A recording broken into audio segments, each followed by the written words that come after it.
Hello, everybody. Scott Golden here with the Golden Opportunities Coaching YouTube channel and the Pro Wrestling Logic YouTube channel. This is the continuation of our various series here, over 2,600 audios here almost. Anyway, hopefully, would love to get 26,000 someday. Just 10x this and make this huge. We try to bring you the best in pro wrestling content so you don't have to waste time watching wrestling that is inconsequential. But we don't always get there the way I'd like to. But we try to be here as often as we can. NWA Power results, or is today's order of business, so to speak. NWA Power, obviously a huge deal here. NWA Power for the 22nd of March 2022. Crockett Cup Fallout. Joe Galli opens this week's show announcing that the Briscoes are going to take on OGK in this episode. Cardona's come out podium. They're interviewed by Kyle Davis, and then they chant "You tap out" at the champion Cardona after the happenings from Sunday's main event against Nick Aldis. He objects to Tim Storm and Mickie James getting involved in the contest. He also says that he is ready, so he's still champion. He claims that he didn't tap out. He was just trying to encourage the fans chant for him.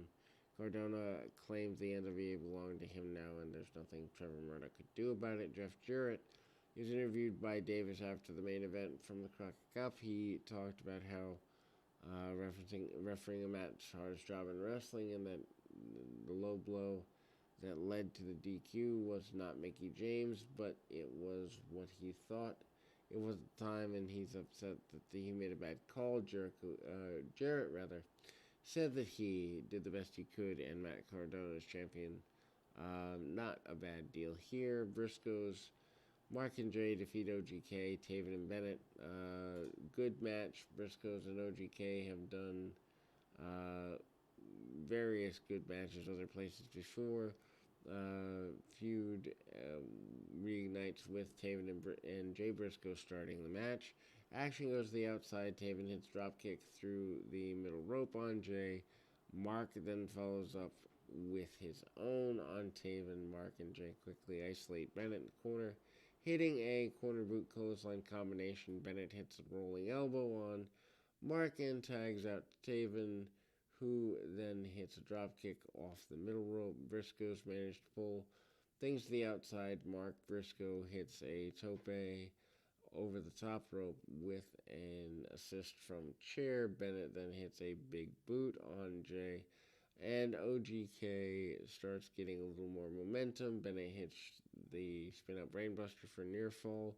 Mark tags in, does some kung fu with a Pele kick, and then ultimately Mark suplex and boots OGK members around the ring. Mark hits the iconoplasm on Bennett for near fall.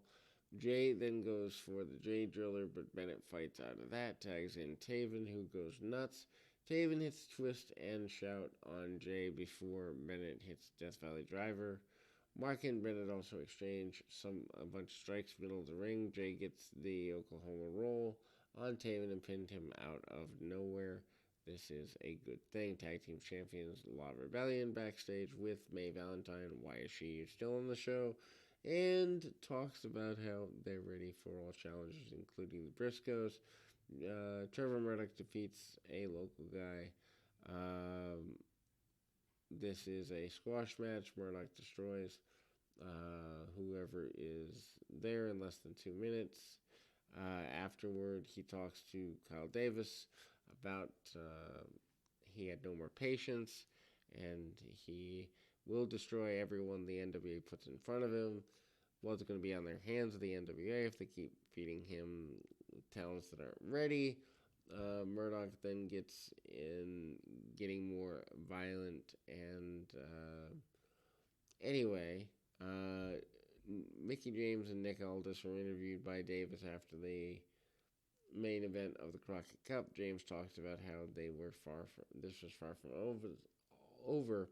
All this until the NWA runs through his veins until his dying day. He said he hated how things went down. He said he didn't blame Jarrett and that he was still coming for the Cardona family. This makes one assume that there'll be a mixed tag match somewhere down the road. Austin Idol was with TV champion Tyrus at the podium. Davis asked about Idol's big announcement. Idol takes exception to that. None of Davis's business. Davis then insisted that Idol get more flustered. Davis then indicated it's going to be a match or challenge of some sort for Tyrus, and he changes his tone. NWA Women's Tag Team Champions, the Hex. Allison Kay and Marty Bell defeats Paola Blaze and Gemicide with her and Terrell to retain the Tag Team Women's Championships. They break up Blaze and Gemicide. Stipulation before the match is that they break up if they can't win the titles. Bell and Blaze start, but Kay and Gemicide come in exchanging strikes. Soon they're quick. Gemicide then gets a spinebuster on Kay for a near fall. Blaze then hits a meteor in the corner. She and Gemicide start getting after it. Gemicide then puts Kay in Trioval and kicks her a few times before tagging out. Blaze comes back. Kay then escapes the group, and Blaze tags out Marty Bell, who hits some forearms, but soon the shutdown by Gemicide. Blaze tags and blind tag. Gemicide hits TKO, but Gemicide doesn't realize it, and then she does. Blaze comes in, hits a roll-up on Bell for the pin. Gemicide left not wanting anything to do with either of her teammates. New national champion Jax Dane with May Valentine talks about his Crockett Cup match with Anthony Mayweather and how he's now the champion. Mayweather's in the past and should be buried underground. Tom the Latmere and women's champion Camille are out with Davis, who said he heard a rumor backstage. Strictly Business is no longer in business. Latmere confirmed that it's over and said that the only person needed was Camille. Camille said Chris Adonis is dead weight and that it was her and Latmere against everyone, and they're taking over the NWA. NWA Junior Heavyweight Champion Homicide defeats Austin Aries to retain the championship. I don't know. This as a main event doesn't strike me as a good thing.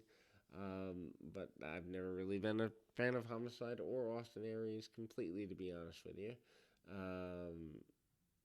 Anyway, they exchange technical wrestling early, opening things up with each guy predicting the moves of the other. Aries goes for the brainbuster early, but Homicide fights out, rolls into a near fall, and then tosses Aries to the floor. Homicide puts Aries on the top turnbuckle and then goes for the Koji cutter. Aries then shoves him off and hits the European uppercuts from the middle rope. Homicide then misses a corner charge and then hits what Aries hits a Ukrainian leg sweep. The two bumped heads into the middle of the ring and collapses. Aries hits the ropes, and then Homicide hits a belly-to-belly suplex for a near fall. Homicide then gets a Koji cutter for a near fall, locks on the STF, but he gets to the ropes. Then we go to Homicide going for the cop killer, but Aries floats out of that, rolling elbow to the back of the head, and then locks on the last chancery. Homicide makes it to the ropes, which upsets Aries. Aries hits his neckbreaker across the middle rope and follows up running drop kick.